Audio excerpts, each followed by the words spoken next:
اولاد کے لیے دعائیں پڑھیں گے۔ ارشاد باری تعالیٰ ہے سورۃ الفرقان کی آیت نمبر 74 سے 76 تک، اللہ سبحانہ وتعالیٰ کا ارشاد ہے والذین یقولون ربنا ھب لنا من ازواجنا وذریاتنا قرۃ اعین واجعلنا للمتقین اماما اولئک یجزون الغرفۃ بما صبروا ویلقون فیہا تحیۃ وسلاما خالدین فیہا حسنت مستقرا ومقاما۔ اور وہ لوگ جو کہتے ہیں اے ہمارے رب ہمیں اپنے ازواج اور اولاد کی طرف سے آنکھوں کی ٹھنڈک عطا فرما اور ہمیں متقی لوگوں کا امام بنا، یہی لوگ ہیں جو اپنے صبر کے بدلے جنت میں بالا خانے دیے جائیں گے اور وہ اس میں دعائے خیر اور سلام سے استقبال کیے جائیں گے، اس میں وہ ہمیشہ رہنے والے ہوں گے۔ کتنا اچھا ٹھکانہ اور کتنی اچھی قیام گاہ۔ اولاد کے لیے دعا مانگنا انبیاء اور اہل ایمان کا شیوا رہا ہے۔ ابراہیم علیہ السلام نے دعا کی تھی رب ھب لی من الصالحین، اے میرے رب مجھے نیک اولاد عطا فرما۔ اہل ایمان کی دعا اللہ تعالیٰ نے قرآن مجید میں ذکر کی ہے وَأَصْلِحْ لِي فِي ذُرِّيَّتِي، اور میری خاطر میری اولاد کی اصلاح کر دے۔ زکریا علیہ السلام نے دعا کی تھی فَهَبْ لِي مِن لَّدُنْكَ وَلِيًّا يَرِثُنِي وَيَرِثُ مِنْ آلِ يَعْقُوبَ وَاجْعَلْهُ رَبِّ رَضِيًّا، مجھے اپنے پاس سے ایک وارث عطا فرما جو میرا وارث بنے اور آل یعقوب کا وارث ہو، اور اے میرے رب اسے پسند کیا ہوا بنا، وہ ایسا ہو جس سے تو راضی ہو جائے، وہ پسندیدہ ہو۔ ابراہیم علیہ السلام نے دعا کی تھی رب اجعلنی مقیم الصلاۃ ومن ذریتی ربنا وتقبل دعا، اے میرے رب مجھے بھی اور میری اولاد کو بھی نماز قائم رکھنے والا بنا، اے رب میری یہ دعا قبول فرما۔ اہل ایمان ہمیشہ اپنی اولاد کے لیے دعا کرتے ہیں۔ سورۃ الفرقان کی جو آیات میں نے آپ کے سامنے پڑھی ہیں یہ عباد الرحمن سے متعلق آیات ہیں کہ رحمان کے خاص بندے، رحمان کے پسندیدہ بندے اللہ تعالیٰ سے دعا کرتے ہیں کہ ربنا ھب لنا من ازواجنا وذریاتنا قرۃ اعین، کہ اللہ ہمیں اپنی ازواج سے اور اپنی اولاد سے آنکھوں کی ٹھنڈک عطا فرما۔ یاد رکھیے یہ دعا ہر صاحب ایمان کا شیوا ہے، ہر مومن کو یہ دعا کرتے رہنا چاہیے، چاہے ہماری اولاد نیک ہی کیوں نہ ہو، چاہے وہ فرما بردار ہی کیوں نہ ہو،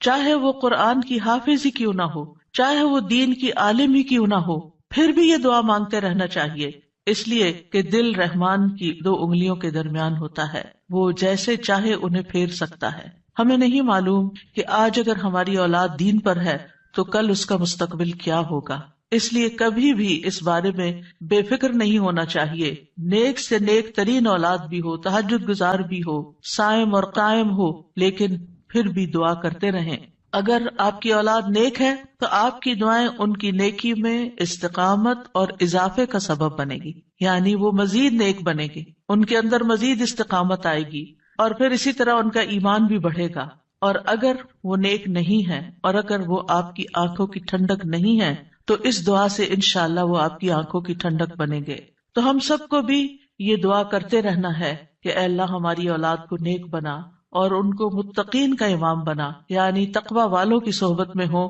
اور تقوی والوں میں بھی سب سے آگے ہوں، تقوی والوں کو بھی مزید لیڈ کرنے والے ہوں، ان کی رہنمائی کرنے والے ہوں، اور پھر یہ کہ وہ ہماری آنکھوں کی ٹھنڈک بھی ہوں، یعنی جہاں وہ رب کے پسندیدہ ہوں وہاں وہ ہمارے لیے بھی باعث سکون ہو۔ اس کے ساتھ ساتھ انسان کے لیے لازم ہے کہ وہ اپنی اولاد کی نیک تربیت بھی کرتا رہے، کیونکہ تربیت کی کوشش کرنا جو ہے ایک صبر آزما کام ہے۔ اسی لیے اس آیت کے بعد جو آیت آتی ہے اس میں صبر کرنے والوں کی جزا جنت میں غرفہ بتائی گئی ہے۔ عربوں کے ہاں گھر کے اندر جتنے بھی کمرے ہوتے ہیں ان میں سے سب سے بہترین کمرہ غرفہ کہلاتا ہے، یعنی سب سے اعلیٰ ترین درجہ۔ تو جنت میں بھی جب غرفہ کی بات ہے تو اس سے مطلب کوئی ہائی رائز بلڈنگ نہیں ہے، کیونکہ وہ ایک جگہ پر آتا ہے نا کہ غرفات پر غرفات مبنیہ ہوں گے، تو اس سے مراد یہ ہے کہ جنت کے اعلیٰ ترین مقامات اللہ تعالیٰ ان کو عطا کرے گا جو صبر کے ساتھ تربیت بھی کرتے رہیں گے اور صرف اپنی تربیت اور اپنی کوشش کو کافی نہیں سمجھیں گے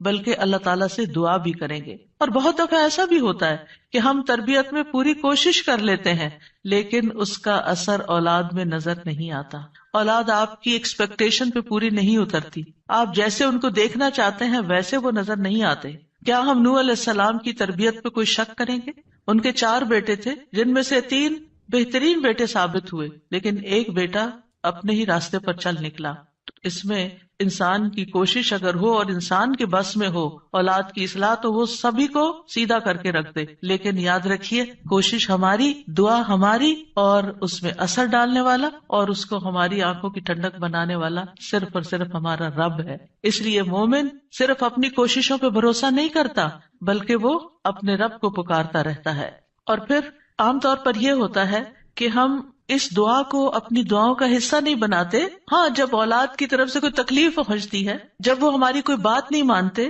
یا ہمیں ناراض کرتے ہیں، تو پھر ہمیں خیال آتا ہے کہ ہمیں دعا کرنی چاہیے کہ ان کی اصلاح ہو جائے اور یہ سیدھے ہو جائیں اور ہماری آنکھوں کی ٹھنڈک بن جائے. یاد رکھیے، یہ صرف اولاد کے بگاڑ کے وقت کی دعا نہیں ہے، بلکہ ہمیشہ یہ دعا کرتے رہنا چاہیے. اپنی روزمرہ زندگی کی خاص دعاؤں میں اس دعا کو شامل کر لیں. اپنی نمازوں میں، سجدوں میں، قبولیت کے اوقات میں اپنی اولاد کے لیے دعا کرے، کیونکہ اولاد انسان کی محبوب ترین چیزوں میں سے ہے. جن کو اللہ نے اولاد کی نعمت سے نوازا ہے، وہ اچھی طرح سمجھ سکتے ہیں کہ ہماری زندگی میں اولاد کا کیا مقام ہے. یعنی جب تک انسان والدین نہیں بنتا، ماں باپ نہیں بنتا، وہ اس بات کو سمجھ ہی نہیں سکتا کہ اولاد کیا چیز ہوتی ہے. کیونکہ انسان زندگی میں مختلف چیزوں سے محبت کرتا ہے، مختلف چیزوں کے ساتھ انسان کا لگاؤ ہوتا ہے، مختلف کام یا مختلف چیزیں اس کو پسند آتی ہیں. لیکن جب ایک عورت ماں بنتی ہے، ایک مرد جو ہے وہ باپ بنتا ہے، تو اس کے بعد اس کی زندگی میں جو تبدیلی آتی ہے، اس کے بعد اس کی زندگی کے اندر جو خوبصورتی آتی ہے، اس کے بعد اس کی زندگی کا جو محور اور مرکز بن جاتا ہے اور اس کی تمام توجہ کا مرکز جو چیز بن جاتی ہے، اور دن رات کی یہ ڈیوٹی 24/7 کی ہوتی ہے. یعنی باقی چیزوں سے تو آپ کسی وقت الگ بھی ہو سکتے ہیں، مگر یہ وہ رشتہ ہوتا ہے کہ جس سے آپ پھر مرتے دم تک الگ نہیں ہو سکتے، کیونکہ وہ آپ کے جسم کا ایک حصہ ہوتا ہے. اور اللہ تعالیٰ آپ کے دل میں ہر چیز سے زیادہ ان کے لیے محبت ڈال دیتا ہے، اور ان کی خوشی آپ کو خوش کرتی ہے اور ان کا دکھ آپ کو دکھی کرتا ہے. اس لیے انسان کو ہمیشہ اپنی دعاؤں میں یہ خاص دعا کرتے رہنا چاہیے، اور قبولیت کے اوقات میں بھی، کیونکہ اولاد سے ملنے والی آنکھوں کی ٹھنڈک اسی وقت ہوتی ہے جب اولاد سیدھے رستے پر ہوتی ہے، جب اولاد نیک ہوتی ہے، اچھے کام کر رہی ہوتی ہے، تو پھر ہی ماں باپ کی آنکھوں کی ٹھنڈک ہوتی ہے. اور اس دعا کے دوسرے حصے میں اپنے لیے دعا ہے کہ اللہ ہمیں متقین کا امام بنا. یعنی اولاد جو ہے، ہم اس کے ایک طرح سے امام ہوتے، جیسے حدیث میں آتا ہے نا، کلکم راعٍ وکلکم مسئول عن رعیتہ. تو ہر ایک ہم میں سے رائی ہے، ہر ایک لیڈر، ہر ایک ذمہ دار ہے. تو اللہ تعالیٰ ہمیں ماں باپ کی حیثیت میں ایسا رول ماڈل بنا کہ ہم متقی ہوں اور ہماری اولاد بھی متقی ہو. یعنی ہماری اولاد میں بھی نیکی ہو اور پھر ہم نیکی کے ساتھ آگے ان کی رہنمائی کرنے والے ہوں. اور ویسے جنرل سینس میں دیکھیں تو اس میں انسان کو ایک ہائیسٹ مقام حاصل کرنے کی دعا یہاں سکھائی گئی ہے، اور وہ کیا کہ انسان ایسا انسان ہو کہ جسے دیکھ کر لوگ متقی بن جائیں. یعنی دوسرے لفظوں میں یہ کہ نیکیوں میں سبقت کرنے والے ہوں، نیکیوں میں آگے بڑھنے والے ہوں، تاکہ دوسرے لوگ بھی ہمیں دیکھ کر نیک بن جائیں. مثلاً اگر ایک مرد اول وقت میں مسجد میں جا کر نماز پڑھتا ہے تو اس کے بچوں پر اس کا کیا امپریشن ہوگا. یعنی اگر باپ ذمہ دار ہے تو بچے بھی دیکھ کر کہیں گے کہ ہاں ہمیں بھی یہی کام کرنا ہے، کیونکہ بچے ابتدائی زندگی میں خاص طور پر باپ کو، ماں کو بہت فالو کر رہے ہوتے ہیں. پھر اسی طرح اگر آپ کا پڑوسی آپ کو دیکھتا ہے، آپ کے کولیگز آپ کو دیکھتے ہیں کہ